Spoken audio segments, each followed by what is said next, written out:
So everybody knows in the summertime, bass go deep. They get offshore, off main lake points, ledges, things like that. And those fish don't really go too far from that until that water temperature starts going down. So instead of fishing the same type of areas that you were, say, a month or two ago, try looking just a little bit shallower. I'm just gonna put on side scan and go try to find some of this brush that's up on top of this and say, 15, 10, even, 5 to 15 foot of water. So it's a little bit shallower than normal.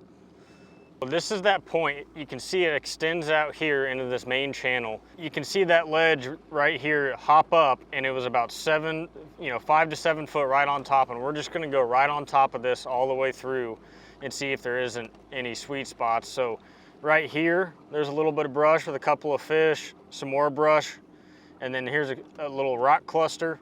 So there's multiple different ways and techniques that you can approach these, but these fish have seen a lot of different lures, a lot of deep crankbaits, big jigs, 10-inch worms, things like that. So, it's not a fancy or a pretty way to go fishing, but a drop shot is probably one of my #1 choices this time of year to approach this style of cover.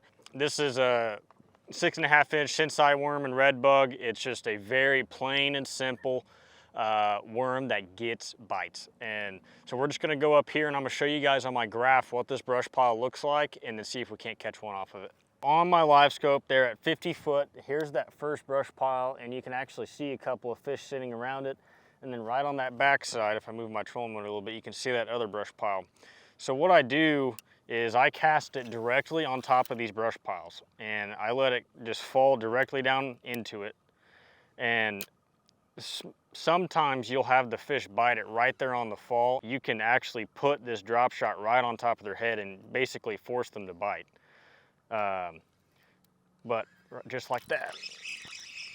Doesn't feel like a big one, but yeah. Not a big one by any means, but a fish. So that fish just came into that brush pile, nice and simple. I was just dragging it through. Not a big one, but hey, it's a fish in the boat.